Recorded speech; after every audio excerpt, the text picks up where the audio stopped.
Olá a todas e todos, sejam muito bem-vindas, muito bem-vindos. Bom dia, boa tarde, boa noite, boa madrugada. Que os eflúvios de muita paz, de muita tranquilidade, de saúde, eu espero que todos esses campos bons, campos de felicidade, de saúde, como eu já manifestei anteriormente, de felicidade relativa, claro. Espero que todos vocês estejam bem, muito bem.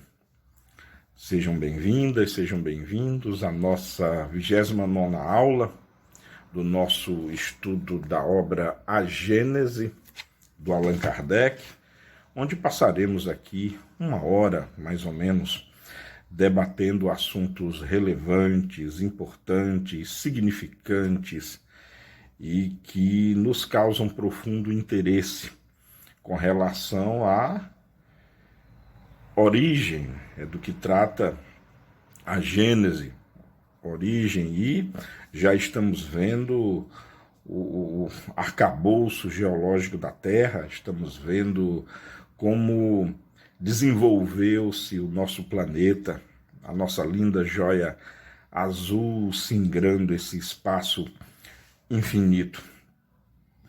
Minha gratidão a Deus, acima de tudo, poderoso, pois sem Ele nada existiria, a nossa joia azul não existiria, o universo não existiria. Nosso agradecimento a Jesus Cristo, a luz do mundo, que estava aqui antes do mundo, nos escritos de João, né? Que, abre aspas, ele foi a luz do mundo e o mundo foi feito por essa luz, mas o mundo não a conheceu. Esse relato está em São João. Meu agradecimento a Allan Kardec, claro, esse filósofo e cientista francês brilhante, esse pensador inigualável que compilou toda a doutrina espírita, culminando com o Pentateuco, culminando com essa obra, a Gênese. Então, meu agradecimento a ele, a todos os espíritos que participaram,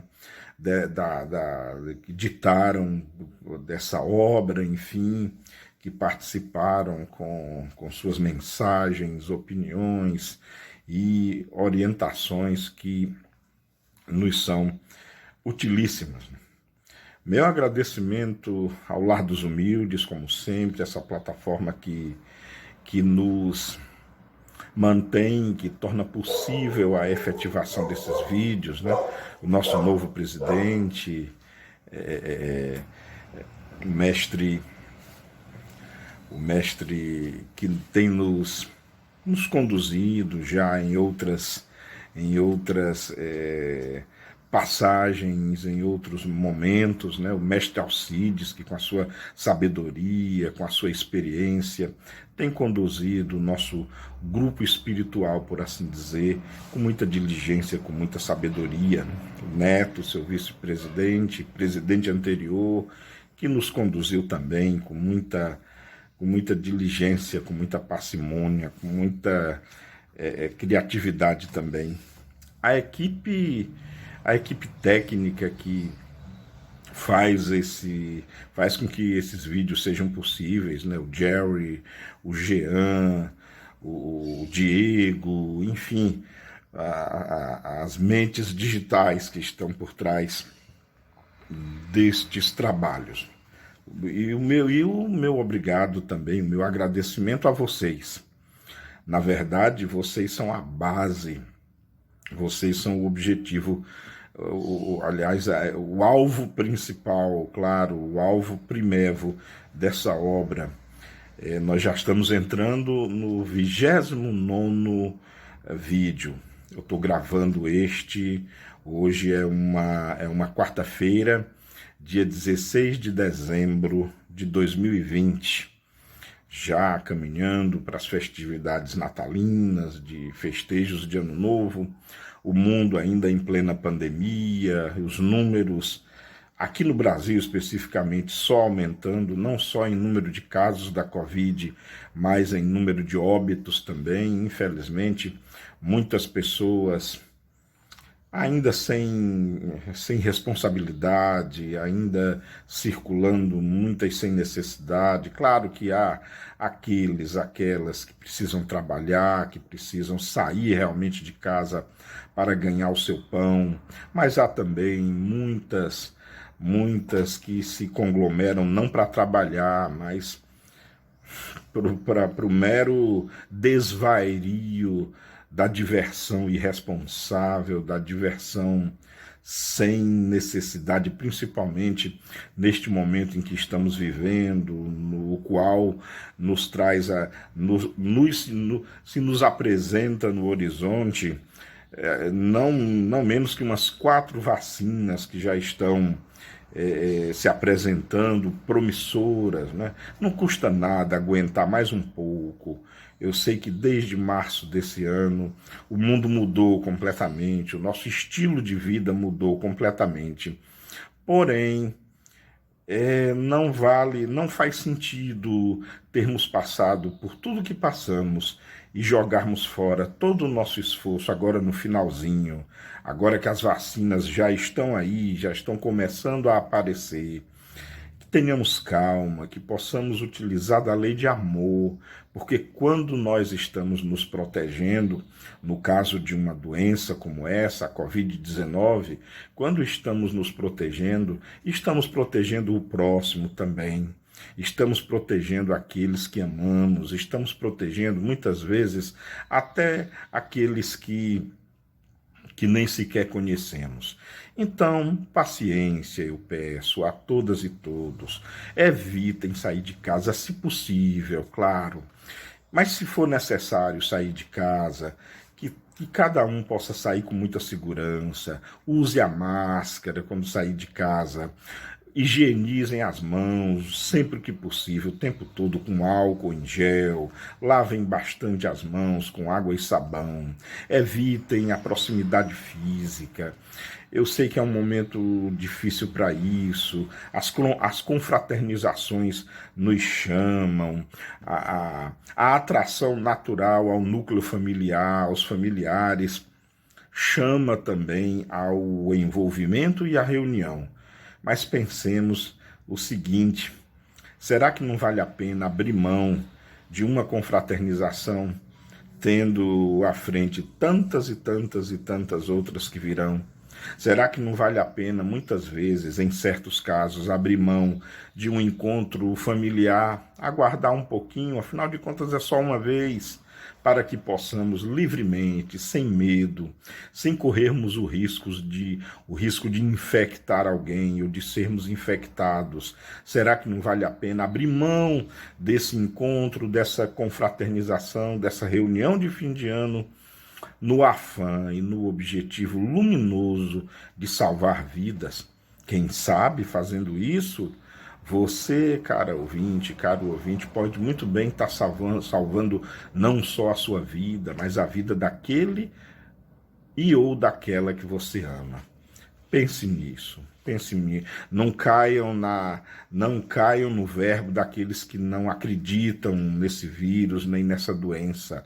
Não caia no verbo daquele ou daquela que não acreditam em vacinas, que pertence ao mesmo grupo que não acredita na esfericidade da Terra. Esse grupo não sabe o que está dizendo. É um grupo pautado por ignorância. Fujamos da ignorância, pois, aliás, a doutrina espírita nos convida à luz do conhecimento, tal qual disse Jesus, registrado também por João, no Evangelho de São João, no seu capítulo 32, item 8. E buscai a verdade, e a verdade vos libertará.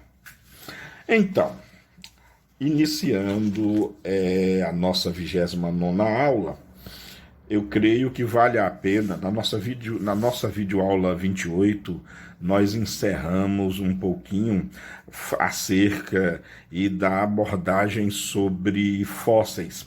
Vale a pena retomar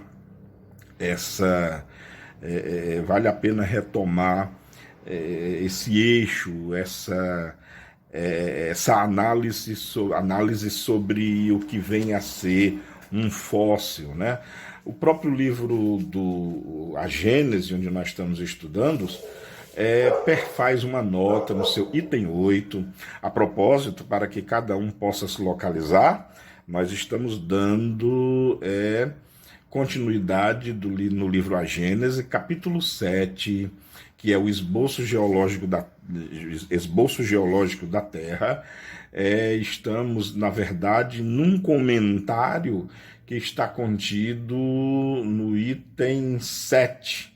Já vimos, na verdade, o item 8, mas eu gostaria de voltar a um comentário que foi omitido, né, acerca do item 7, que nos fala no tocante aos fósseis, né?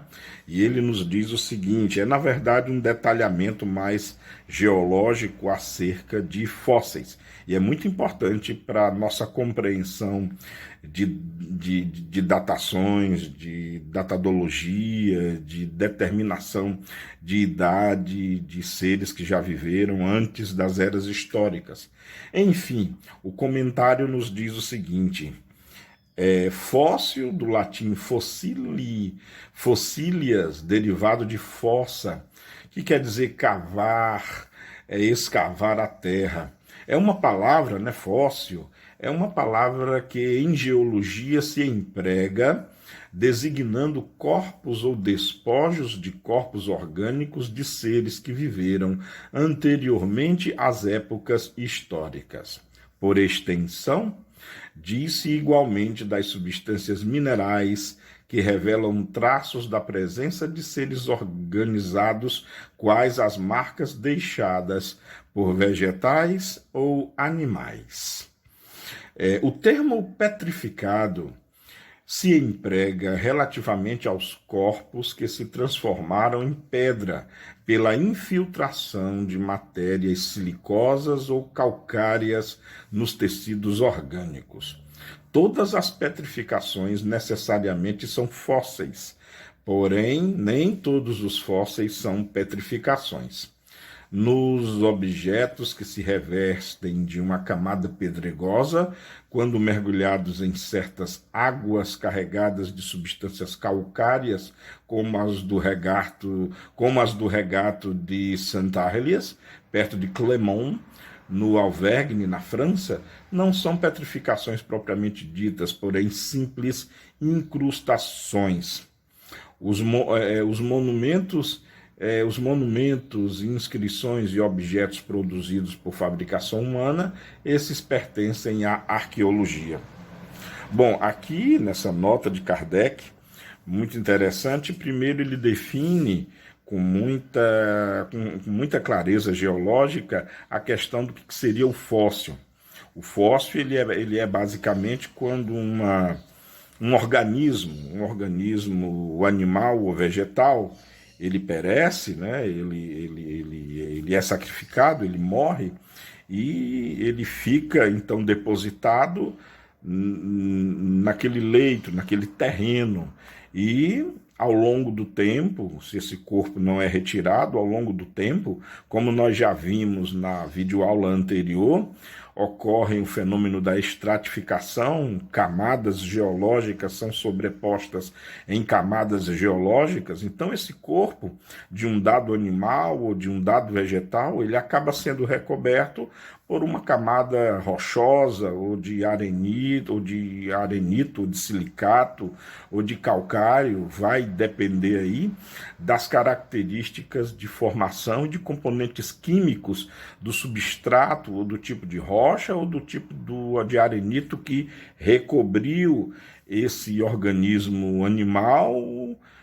e ou vegetal que foi depositado numa dada superfície. Aí então, ao longo dos anos, do tempo, das eras, ocorre então o fenômeno da petrificação, ou seja, o próprio mineral constituinte da camada que está o recobrindo vai substituir os componentes orgânicos desse ser animal ou vegetal, de forma que literalmente todo o componente daquele organismo, quer seja animal ou mineral, ele é substituído por mineral, ele é realmente petrificado. Tecnicamente, esse organismo, outrora animal ou vegetal, ele deixa de sê-lo, ele passa a ser agora um mineral.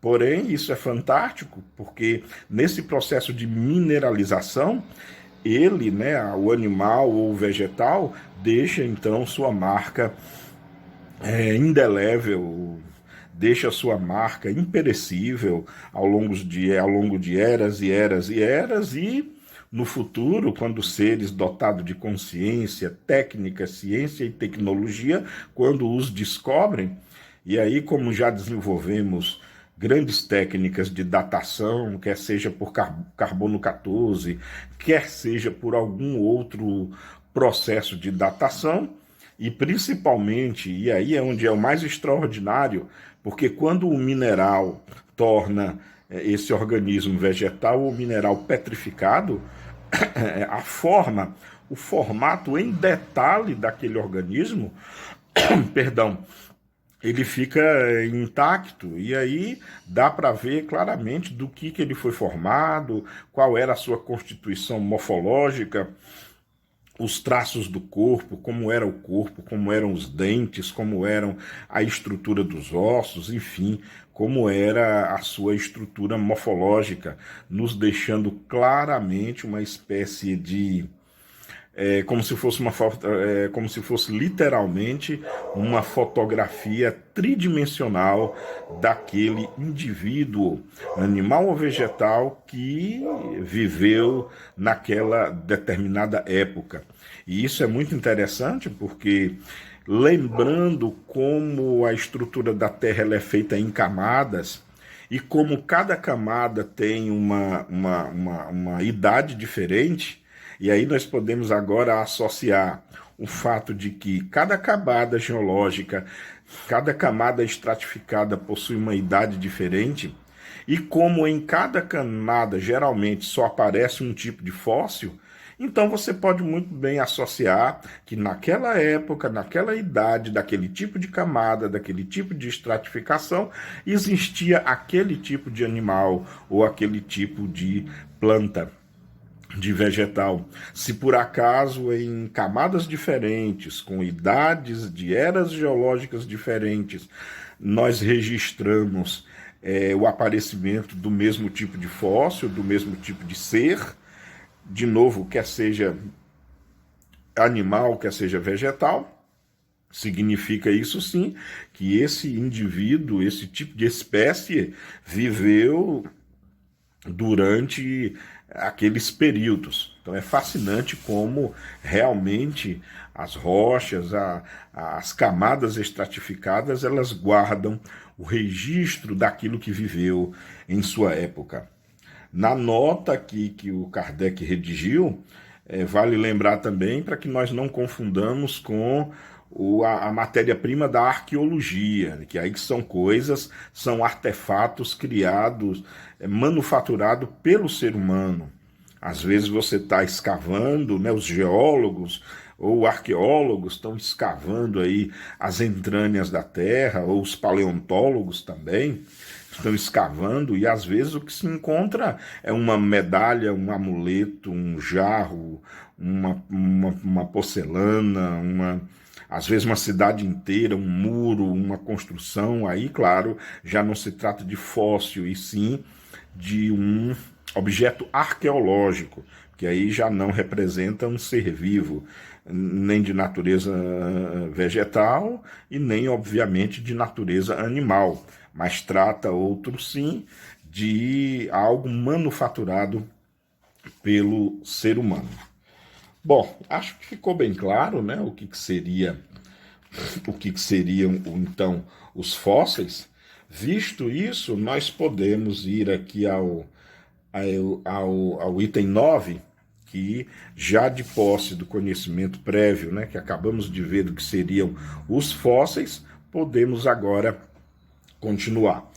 Então, nós vamos analisar agora o que Kardec nos transmite no item 9, do capítulo 7, Esboço Geológico da Terra, quando Kardec nos escreve o seguinte, e espero que tenha ficado bem claro como se dá a formação dos fósseis, porque agora Kardec nos escreve o seguinte: os fósseis de animais absolutamente não contêm, e isso é fácil de conceber-se, senão as partes sólidas e resistentes, isto é, as ossaturas, as escamas e os cornos. Cornos são os chifres, né?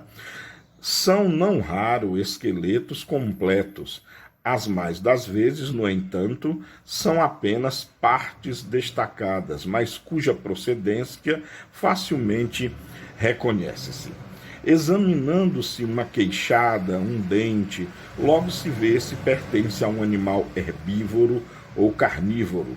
Como todas as partes do animal guardam necessária correlação à forma da cabeça, de uma omoplata, que são esses ossos aqui dos ombros, por exemplo, de um osso da perna, de um pé, basta para determinar o porte, a forma geral, o gênero de vida do animal.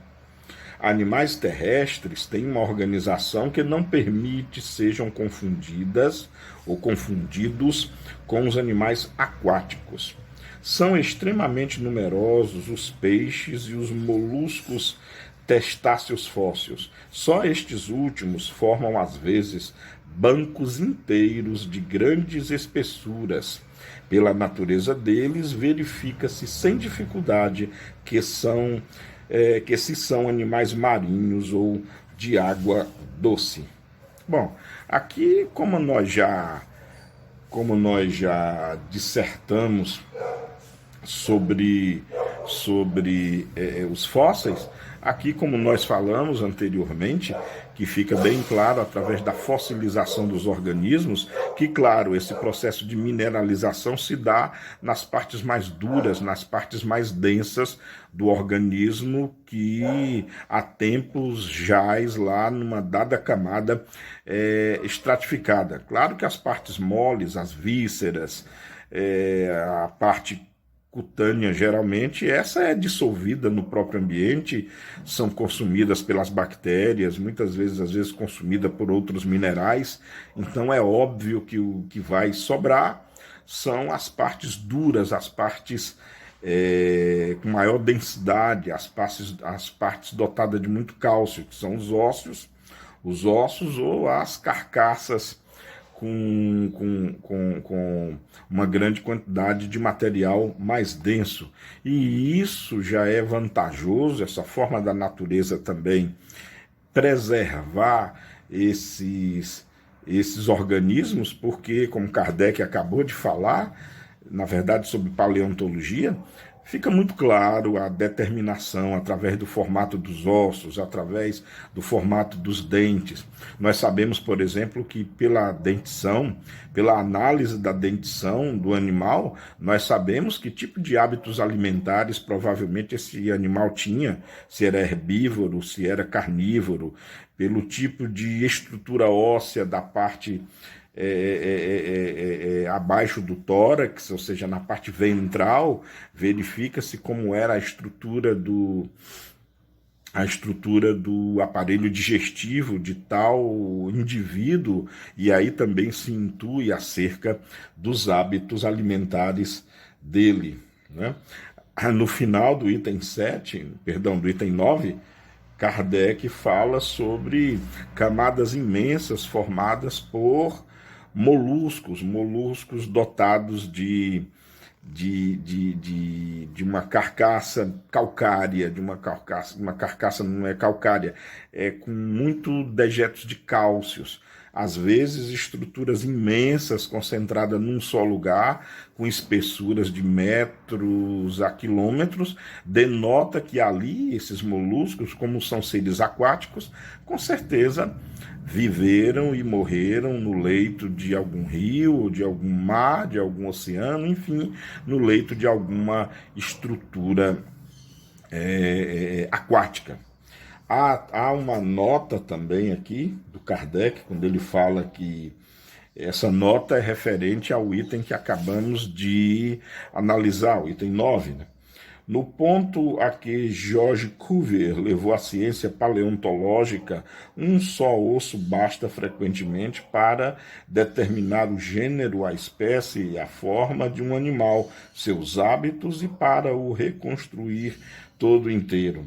George Cuvier é um dos patronos, por assim dizer, um dos criadores da paleontologia, e realmente as técnicas elaboradas por ele, as técnicas desenvolvidas por ele levaram a paleontologia a um grau de detalhismo tão grande que, como a própria nota nos diz, às vezes analisando um osso somente, você faz ideia do tipo de organismo que aquele osso formava. É como se, numa dada escavação, se encontra um fêmur humano. Então, pelo formato, pelo tamanho, pela estrutura desse fêmur, você pode, através de técnicas paleontológicas, aí abstrair que tipo de organismo era, às vezes até inteiramente, somente em função desse osso. Sem falar que hoje já existem, hoje nós estamos no século XXI, né? Então hoje a paleontologia, por exemplo, já conta com softwares avançadíssimos, inclusive com traços de inteligência artificial que fazem análise de ossos, análise de fósseis e que são capazes de descrever com uma precisão matemática, com um grau de realismo enorme, o ser inteiro portador daquele osso, daquele vestígio, enfim, daquela camada fossilizada que fora encontrada. Muito interessante. O que nos leva agora ao item 10.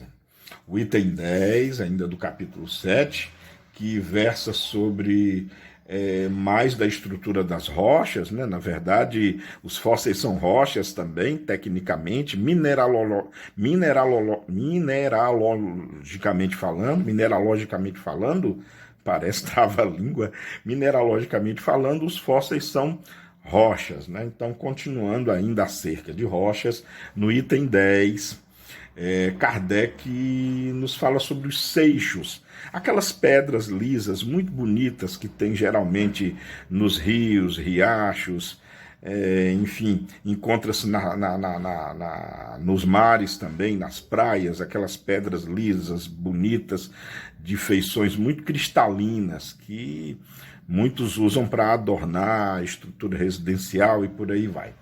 Bom, Kardec escreve o seguinte, no item 10.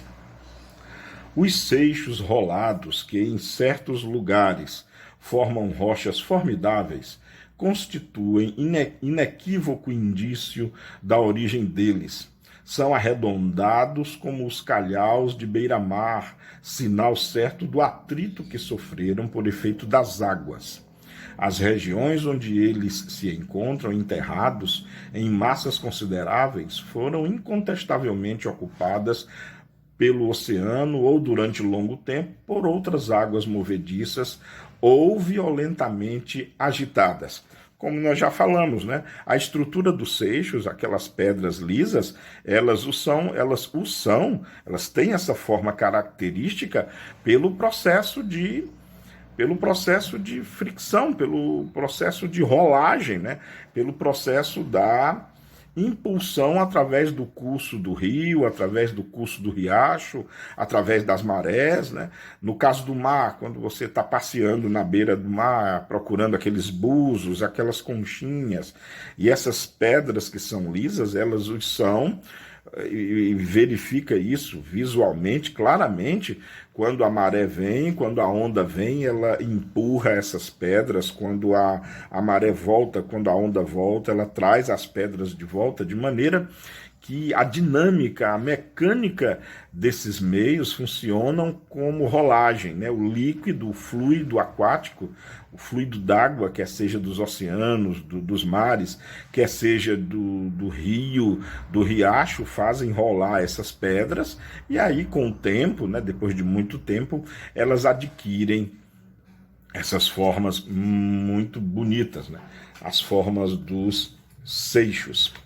E agora, muito interessante aqui no item 11, onde nós temos a comparação das estruturas geológicas com os seres vivos. Vamos lá, no item 11, Allan Kardec nos descreve o seguinte: além disso, os terrenos das diversas formações se caracterizam pela natureza mesma dos fósseis que encerram. Acho que eu acabei de falar isso há minutos atrás.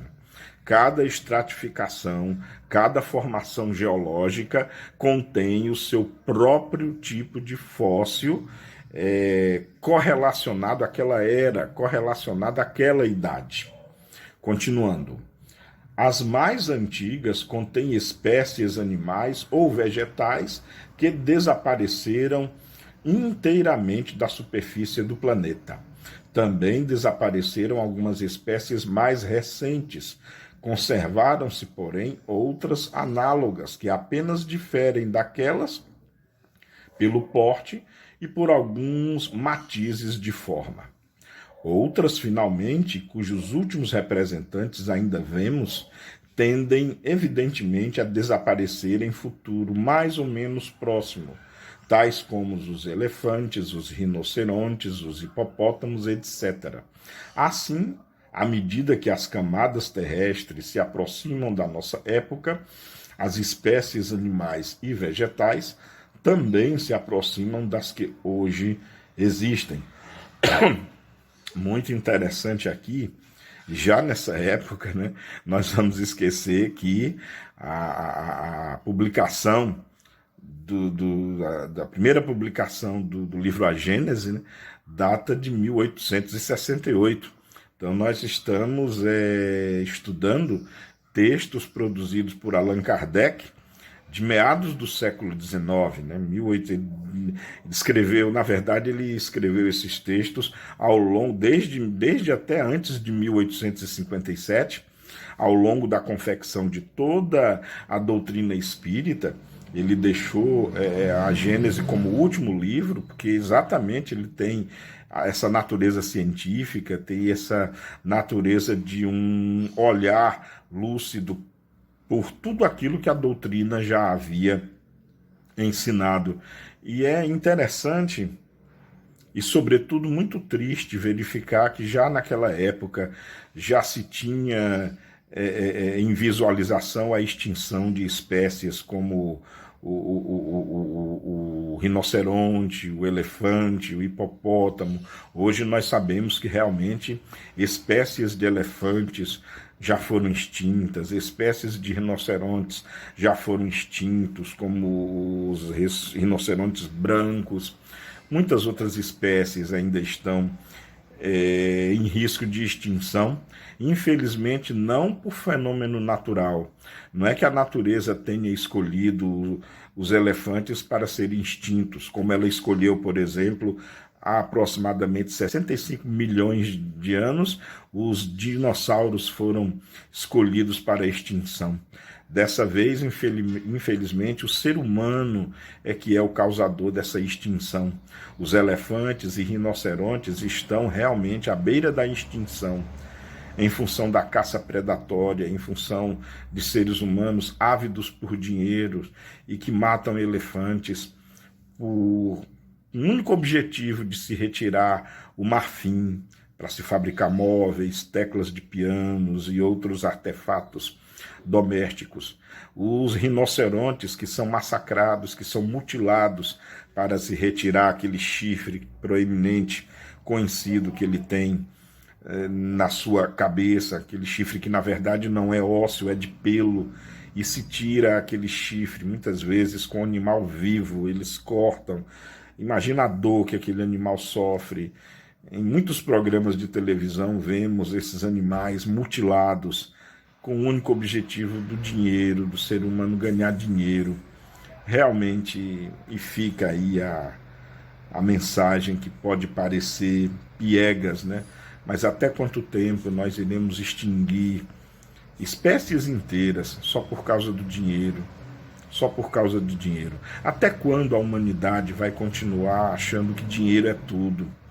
Será que um dia nós evoluiremos a ponto tal de entendermos que dinheiro, se pararmos bem para pensar, nada é? Bom, eu vou fechar essa aspas aí, porque o nosso objetivo é bem outro aqui, mas eu espero que fique claro a mensagem aqui deixada, né? Todos, felizmente, né? Felizmente, já século depois dessa obra, sim, ainda temos elefantes vivos, manadas inteiras, ainda temos rinocerontes, temos zebras, temos girafas. A África, que é a mãe, que é o berço, que é o habitat natural desses seres, ainda, felizmente, muitos órgãos ainda de preservação animal que protegem esses seres, que cuidam deles, estão em franco trabalho de protegê-los. Muito provavelmente por conta disso eles não foram extintos ainda, porém são animais, são seres, nossos irmãos em plano menor, que sim ainda correm um tremendo risco de extinção, pois o comércio, tanto legal quanto ilegal, acredito que no caso do marfim, nem do erroneamente chamado chifre de rinoceronte, acredito que não haja um comércio legal. Então trata-se somente de comércio ilegal, ou seja, tráfico dessas partes que estão levando esses animais à extinção. Felizmente, muitos órgãos têm se dedicado à proteção desses animais. Talvez por isso, estas espécies, graças a Deus, contrariando as previsões do Allan Kardec, eles ainda não foram extintos. Bom, no item 11, Kardec finaliza da seguinte forma: as perturbações, os cataclismos que se produziram na Terra desde a sua origem lhe mudaram as condições de aptidão para entretenimento da vida e fizeram desaparecessem gerações inteiras de seres vivos.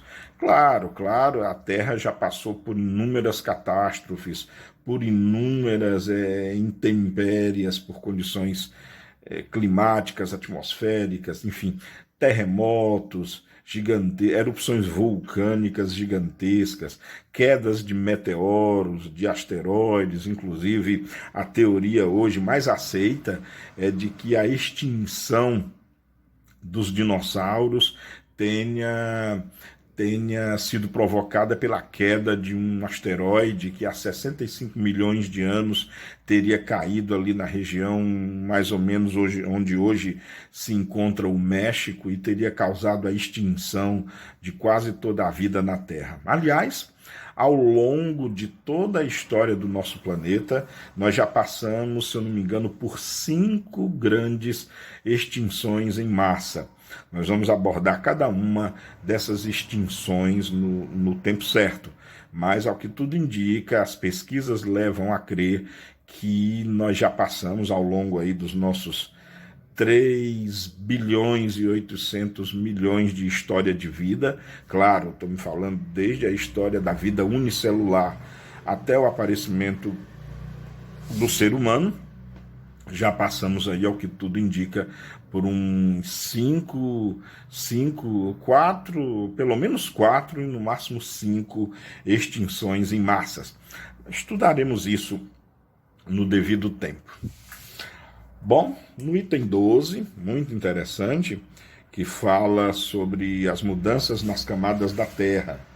Ainda estamos bem envolvidos nesse estudo geológico que é pertinente, né, do capítulo 7. Então, no item 12, o codificador nos relata o seguinte: interrogando-se a natureza das camadas geológicas, Vem-se a saber, de modo mais positivo, se na época de sua formação, a região onde elas se apresentam era ocupada pelo mar, pelos lagos ou por florestas e planícies povoadas de animais terrestres. Consequentemente, se numa mesma região se encontra uma série de camadas superpostas, contendo alternativamente fósseis marinhos, terrestres e de água doce, muitas vezes repetidas, constitui esse fato prova irrecusável de que essa região fora muitas vezes invadida pelo mar, coberta de lagos e postas a seco.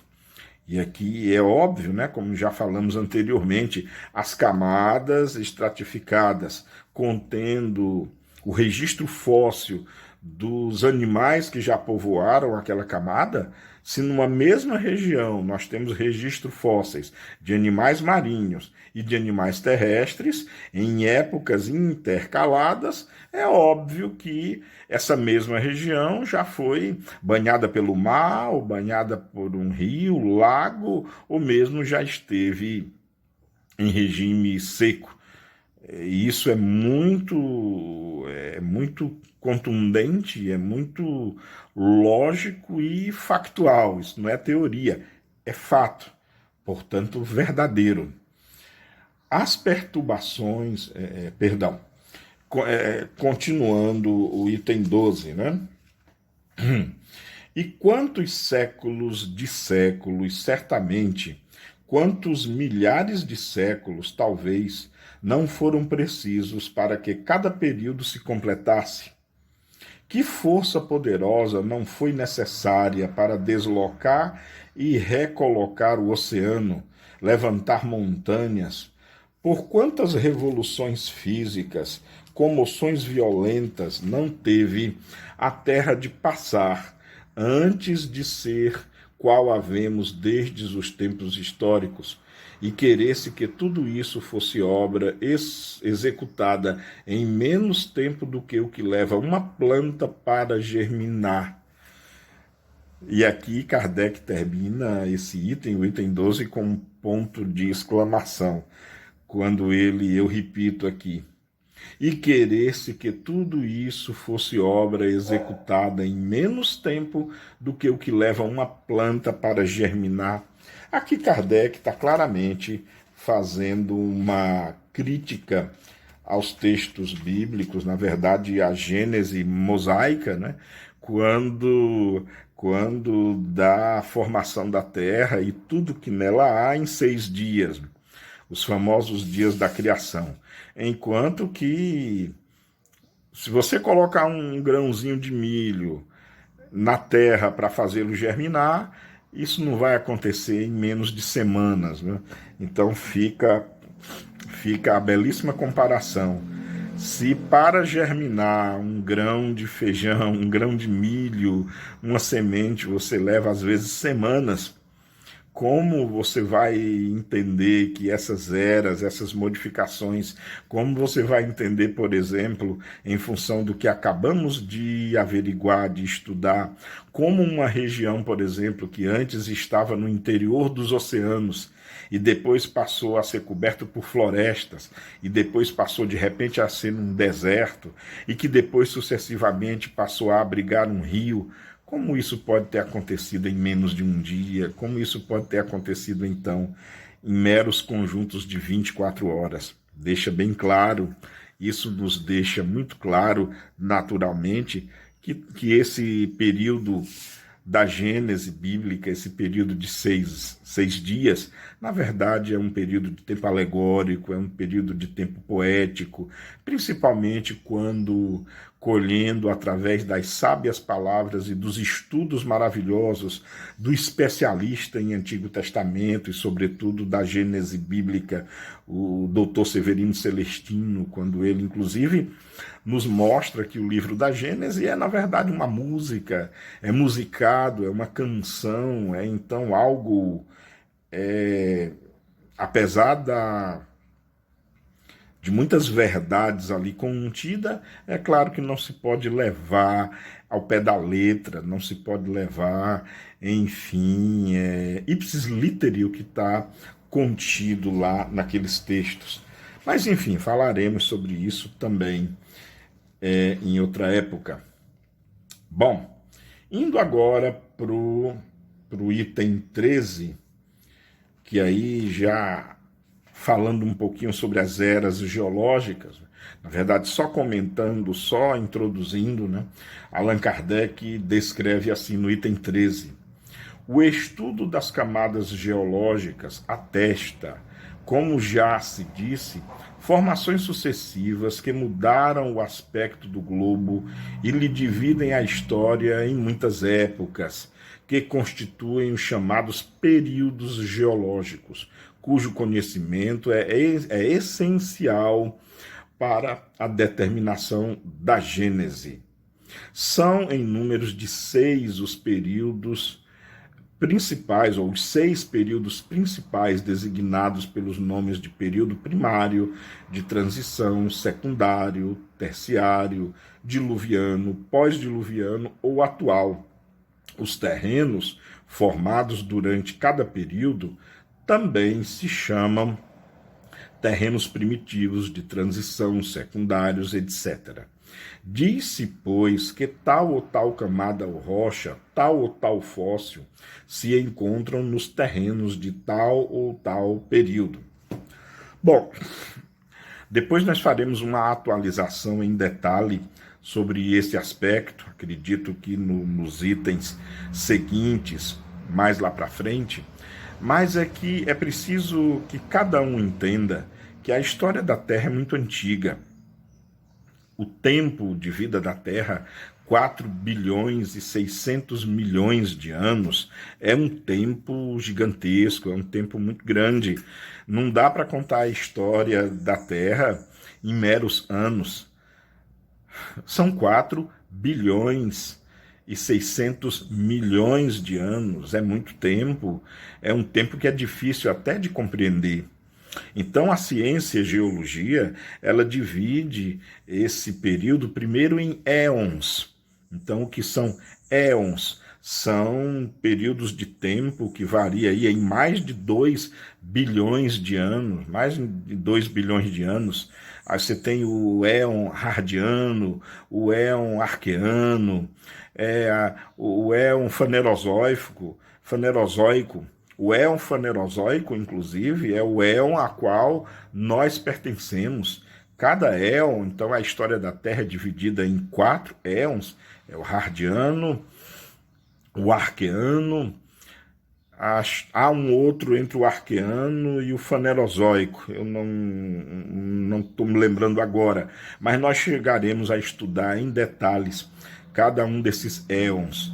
Os éons, por sua vez, são divididos em eras, e essas eras divididas em períodos, e esses períodos divididos em épocas. Então, observe que foi feita essa divisão da história da Terra para ficar de maneira mais compreensível e para que possamos analisar em função de cada evento, porque cada era dessa, cada éon, cada período de tempo desse é determinado por algum acontecimento, quer seja o aparecimento dos continentes, quer seja o aparecimento de células eucarióticas, ou seja, células com núcleo, quer seja o aparecimento de vegetais, quer seja o aparecimento do primeiro hominídeo, enfim, o aparecimento das glaciações, as extinções,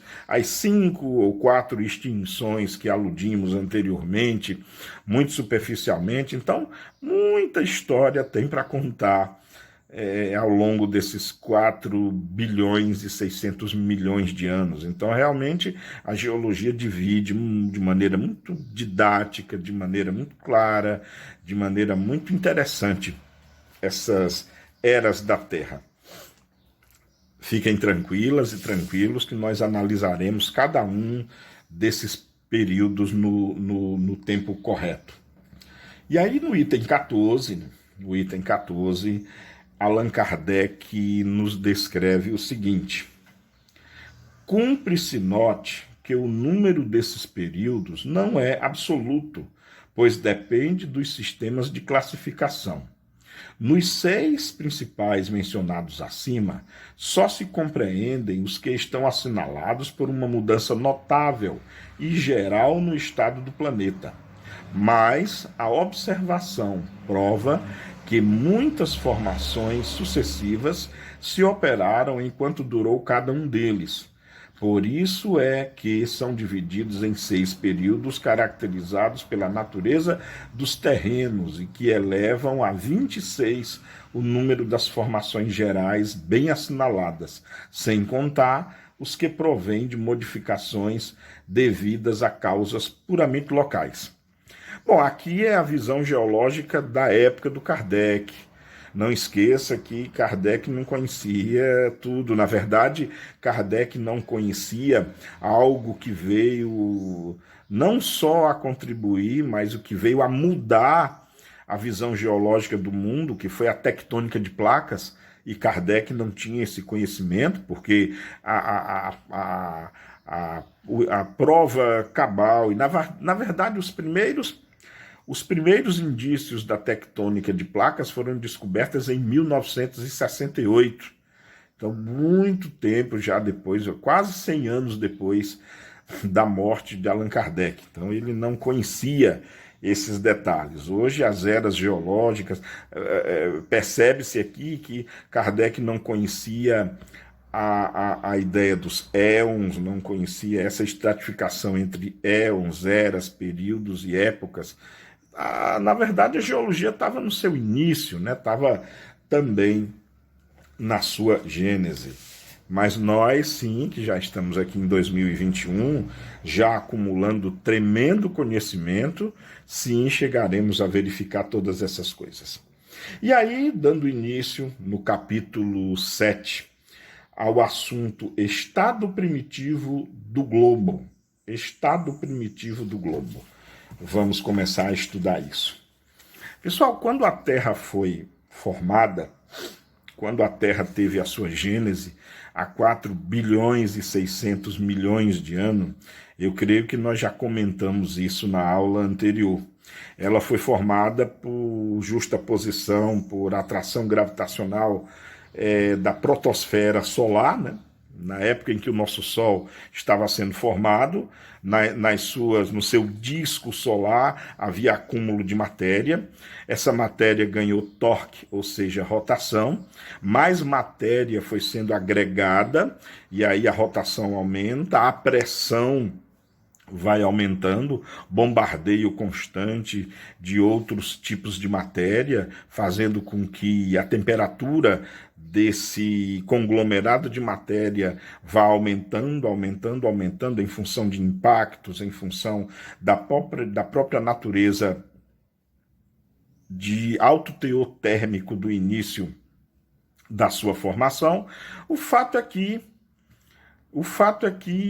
4 bilhões de anos atrás, a Terra era uma espécie de esferoide, não era uma esfera perfeita, era uma esfera já achatada nos polos, mas a Terra, você pode imaginar que a Terra era como se fosse uma grande bola de mingau. Mingau bem quente, sabe? Mingau bem quente, pastoso, meio líquido ainda.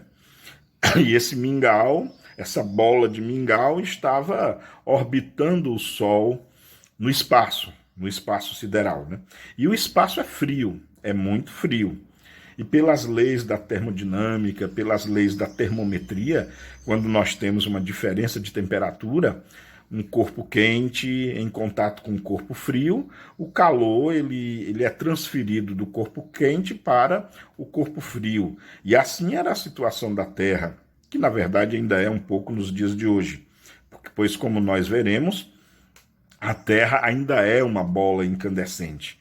A Terra ainda tem, para você ter uma ideia, o nosso núcleo da Terra é formado por uma parte líquida, uma parte de ferro sólido e uma parte de ferro líquido, ferro derretido. Então, no interior da Terra, ainda temos vestígios do que a Terra era há 4 bilhões e 600 milhões de anos atrás. Mas há 4 bilhões de anos atrás, o mundo era extremamente diferente do mundo em que vivemos hoje. Nada havia de parecido com o que nós vemos hoje, há 4 bilhões de anos atrás. Não havia mares, não havia água, não havia planta, não havia vegetal, não havia terra, não havia rocha, não havia continente. Vida, então, nem pensar, nem em pensamento você poderia imaginar algum tipo de vida aqui há 4 bilhões de anos. A Terra era um mingau composto de rocha derretida, de elementos derretidos, de magma, era uma bola vermelha e escura de material derretido, trocando calor com o espaço. E é claro, com essa troca de calor com o espaço, foi fazendo com que a Terra fosse esfriando lentamente, lentamente, lentamente. E bem lentamente mesmo. Lembra que eu falei há pouco tempo sobre os éons que a Terra já passou? A história da Terra é dividida primeiramente em 4 grandes éons. O primeiro grande éon é o éon adiano. E a palavra adiano vem em homenagem à deificação, ao deus Hades, né? Que é o deus do submundo, né? Que é o deus das chamas. Então, esse período, que levou aproximadamente 2 bilhões e meio de anos, que foi então de 4 bilhões e meio de anos atrás, aí você avança 2 bilhões e 500 milhões de anos. Sabe o que aconteceu nesse período adiano? Que durou aproximadamente aí 2 bilhões e 500 milhões de anos, ou seja, 2 milhões e meio de anos. Sabe o que foi que aconteceu aqui na Terra? Nada. Absolutamente nada, a não ser um lentíssimo processo de esfriamento. Essa troca de calor ou essa transferência de calor da Terra para o espaço. De maneira muito lenta, de maneira muito vagarosa, a Terra começou a esfriar. Lembra do mingau que eu falei na nossa videoaula passada? É parecido com mingau. Você deixa o prato de mingau, quando a vovó fazia, né? A vovó fazia o mingau e deixava lá no prato, né? E aí você deixa o mingau um pouquinho ali, daqui a pouco a superfície, né, do mingau, ela endurece. Ela fica aquela pasta meio mais densa, que aí você com a colher você consegue comer sem queimar a língua, né? Algo muito semelhante foi o que aconteceu com a nossa Terra ao longo desses 2 bilhões e 500 milhões, ou seja, 2 bilhões e meio de anos, a Terra começou a esfriar. Nessa troca incessante, ou nessa transferência de calor para com o espaço, a Terra começou a esfriar. E nesse processo de esfriamento, começou a se formar a crosta da Terra. Começou a formar essa camada que é hoje onde nós fincamos os nossos pés. Essa camada que é onde serve de depósito para os mares, rios, oceanos, lagoas, essa crosta onde depois nasceram os vegetais, as árvores, as campinas, as gramas, depois apareceu a vida, os insetos, as aves, os animais terrestres, culminando no ápice da criação, que, pelo menos disse, somos nós. Então, começou por esse resfriamento. E aí, já quase que terminando, não é, a nossa videoaula de hoje, vamos ver o item 15, né, que ele traz, assim, na visão de Kardec. Kardec ainda não tinha muito, assim, esses dados que eu acabei de vos traduzir, dos 4 bilhões e 600 milhões de anos atrás, desse éon ardiano de 2 bilhões e meio de anos, Kardec não tinha noção disso ainda, tá? Kardec ainda não tinha esses dados geológicos tão bem compreendidos, mas ele já sabia, até pelos conhecimentos geológicos da época, Kardec sim já sabia sobre essa formação ígnea da Terra. Tanto é que ele descreve aqui no item 15, para terminarmos essa 29ª videoaula. Estado primitivo do globo, capítulo 7, item 15.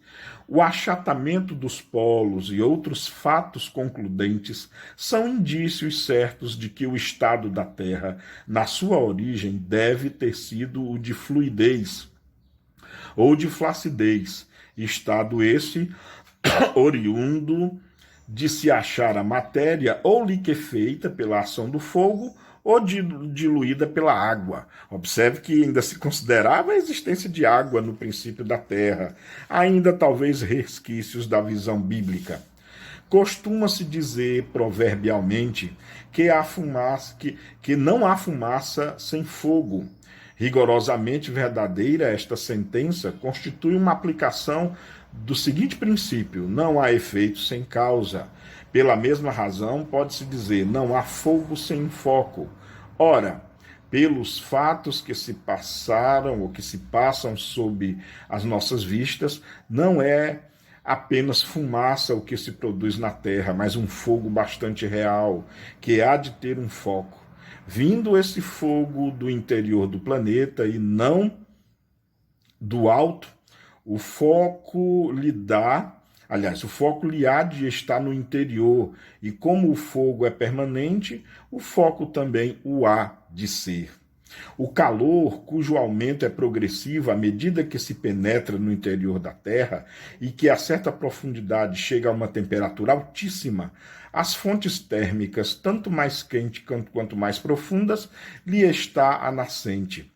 Os fogos e as massas de matéria fundida, esbraseada, que os vulcões vomitam, como por vastos respiradouros ou pelas fendas que alguns temores de terra abrem, não deixam dúvidas sobre a existência de um fogo interior. E aqui, caros ouvintes, meus irmãos e minhas irmãs, Kardec já deixa muito patente que na estrutura do interior da Terra descobre-se essa terra ígnea, essa terra incandescente, essa terra cujo interior é acalentado por temperaturas radianas, por temperaturas altíssimas, a ponto de, na época Kardec não sabia, mas agora nós sabemos, a ponto de fazer com que o nosso núcleo seja feito exteriormente de ferro derretido, tal qual a temperatura ainda no interior da Terra, e o nosso núcleo primevo de ferro, este sim em estado sólido em função das altíssimas temperaturas. Voltaremos a esse assunto com bem mais detalhes na nossa videoaula de número 30.